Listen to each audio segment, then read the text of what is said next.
Introduce myself. I'm Paul Laseau, new on the faculty here, and I'm responsible for coordinating research for the college. I actually get paid to do that too.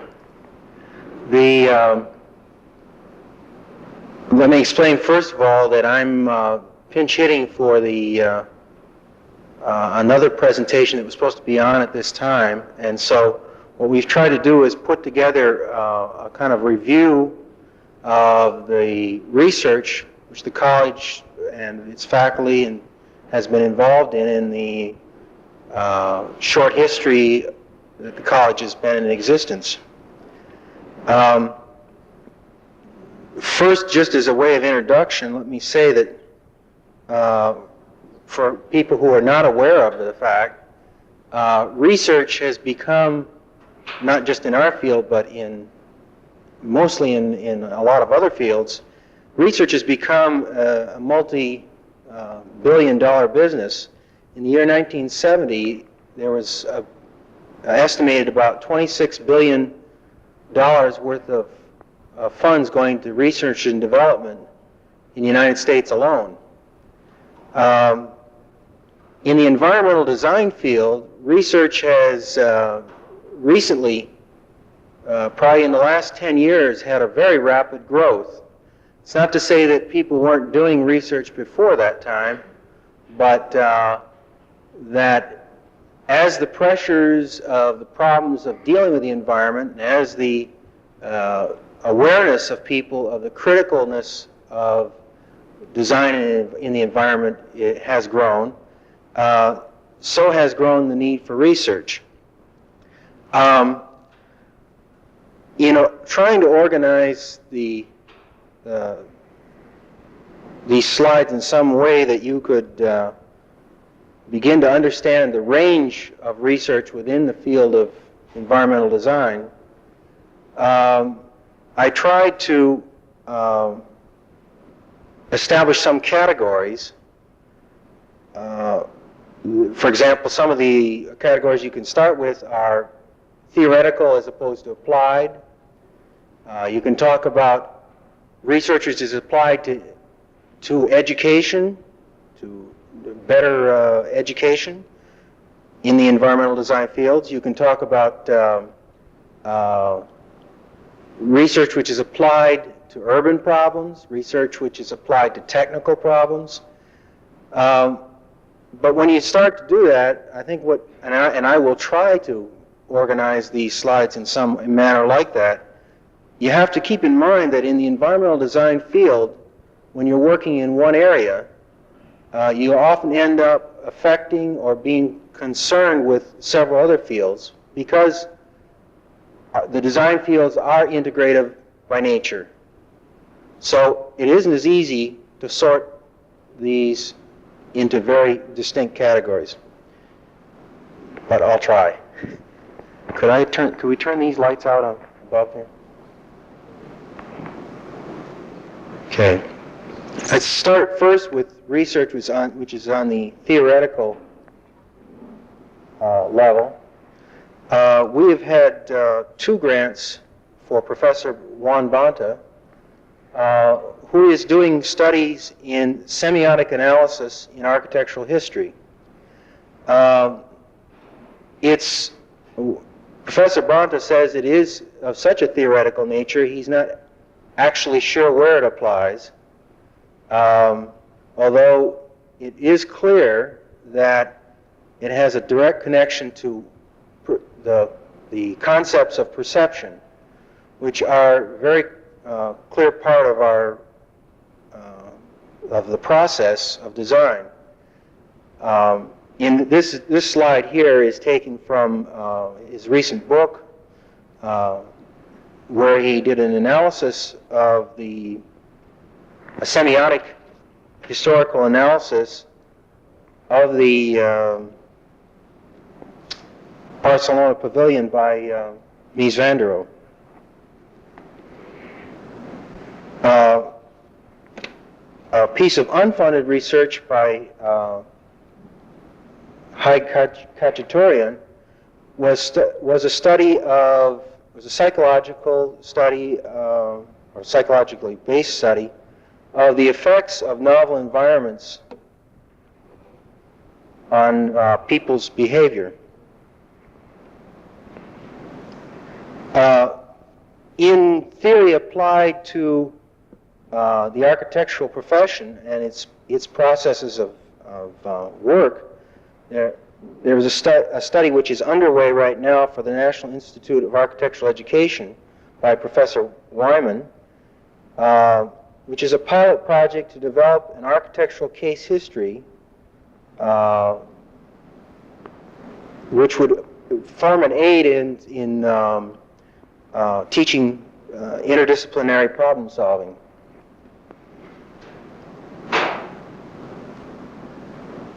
And what it is an analysis of the graphic and thinking and decision processes that go on during the progress of the design, as opposed to those that are used simply to communicate the design when it's completed. Along the same lines is a study done by Uwe Kuhler, which was a subject of a summer grant in 1972, looking at the changing patterns in the architectural profession, which resulted in a part of which resulted in an exhibit here at the college.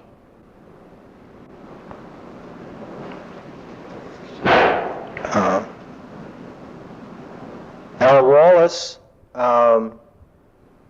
had a grant under the 2381 series of grants to look at housing needs and satisfactions of elderly living in mobile homes.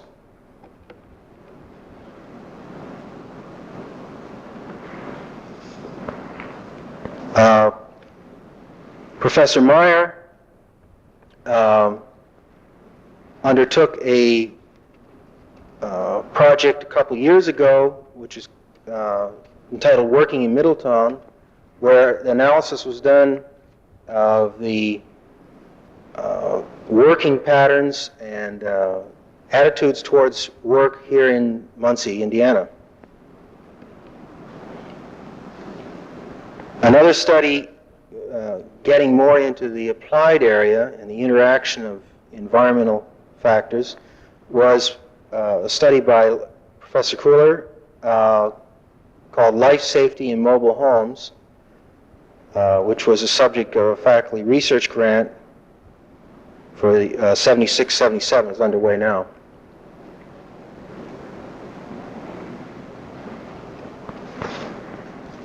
Also by Professor Kuhler is a study of tornado safety for residences for the U.S. Department of Commerce.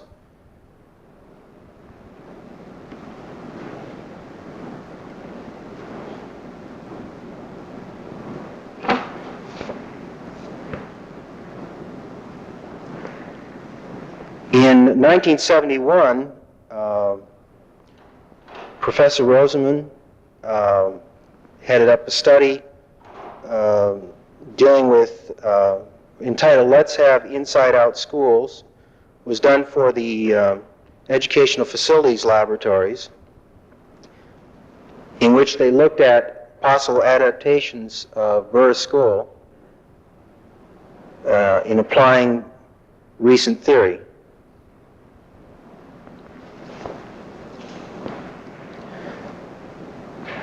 In 1972-73, Professor Kuhler conducted a study called an evaluation of Operation Breakthrough prototypes, which was funded by a faculty research grant, looking at prototypical housing systems contemplated for the Operation Breakthrough program.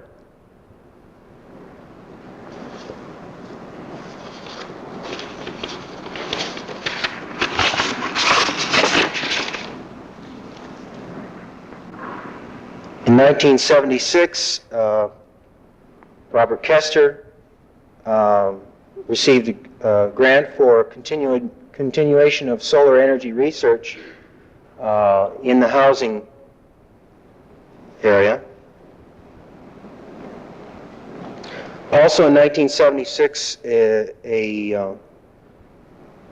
was a funding of 4 of our faculty who we've titled Energy Faculty to do a survey or to travel and compile some information on alternative energy sources in environmental design, which will probably lead to, it has already led to one further proposal in that area and probably will lead to more.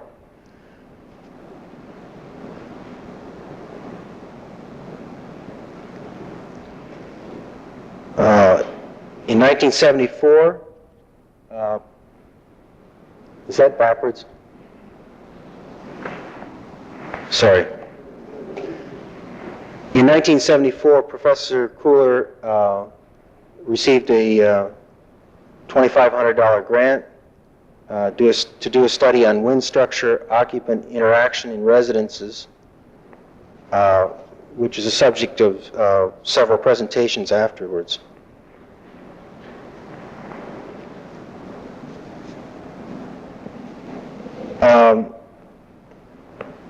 Professor Costello, in 1968,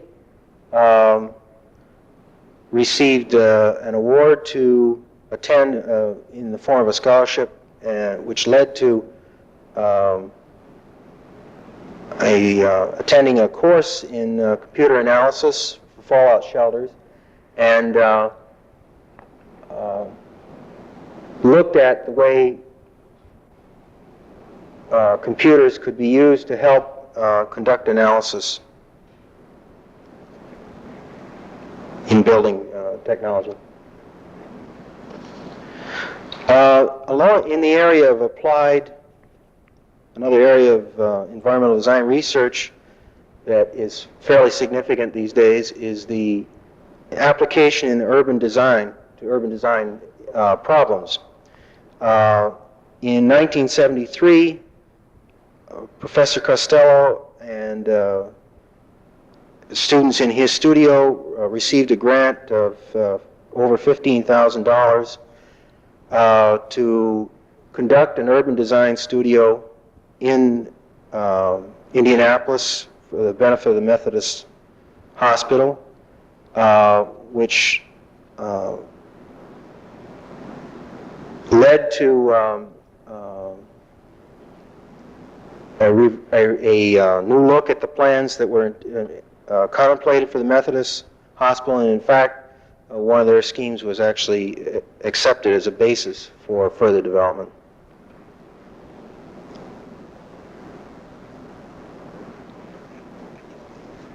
Also, again, touching on the urban design studio, in 1975-76, a grant was received for Centerville, a Centerville study, which led to further funding, and I believe the total was about $17,000, for which for this study an award was also presented at the Indiana Society of Architects this year, Special Commendation Award.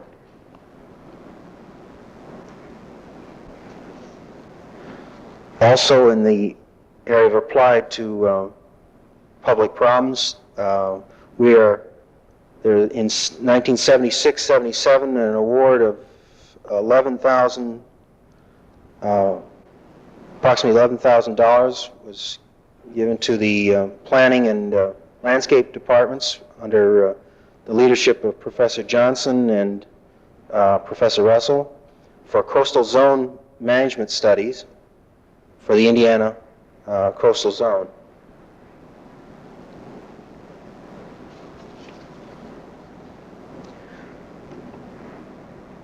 Also in 1976, the auditor of the state, in conjunction with the Indiana State Planning Services Department, funded a study by John Russell of new town development, particularly focusing on housing in England.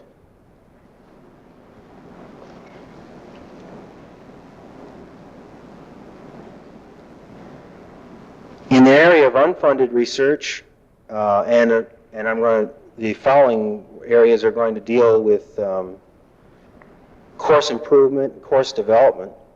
There were some studies conducted by Jim Anderson to develop graphical materials for use in the landscape planning courses.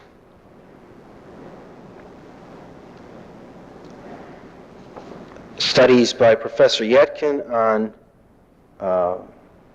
behavior, interaction with physical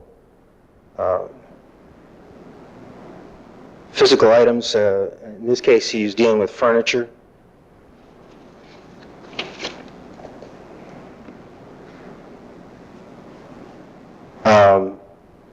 In 1969 and 70, there was a grant to Professor Costello to study or to develop visual materials that would help in the teaching of architectural technology courses.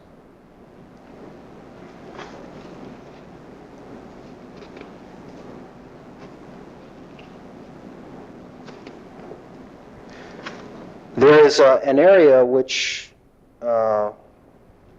becomes fairly large in our history, and that has to do with communication. And communication is a very important part of research in the environmental design field, particularly at this time, because much of what we have to do and the work we have to accomplish depends upon public understanding. And so there are a series of funded projects which have to do with communication, particularly in the form of exhibits. This one here is the Landscape of Man exhibit in 1971, which received a total funding of approximately $9,000 and was, I believe, principally worked on by Professor Collins and Professor Kuhner.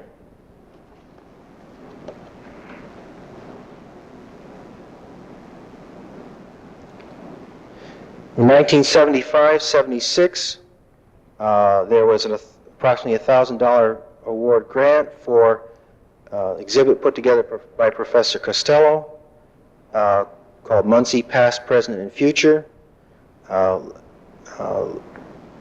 which has been exhibited throughout the state.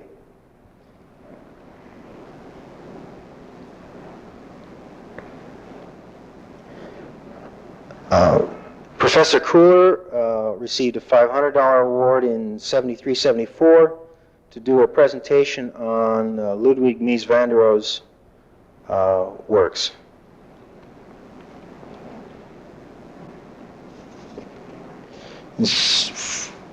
Over the period of since 1973, there have been several grants awarded to Dean Sapperfield and Professor Kuhner in putting together the 100 Hoosier Houses exhibition, which I believe is still in progress.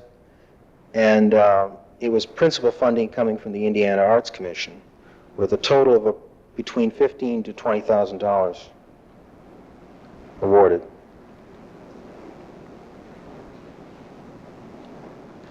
In 1973, John Russell received a grant of approximately $1,000 for exhibit for the Honeywell Garden Festival.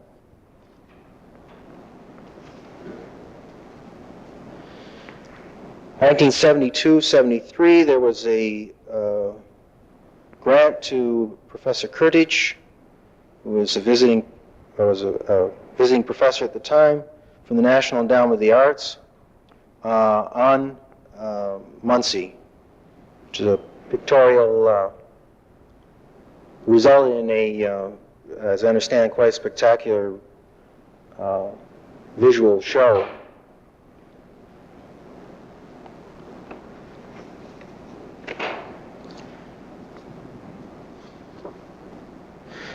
Professor Hermanson in 1968 put together an exhibit for which he received funds from the University Research Grant, on the Indiana county courthouses of the 19th century.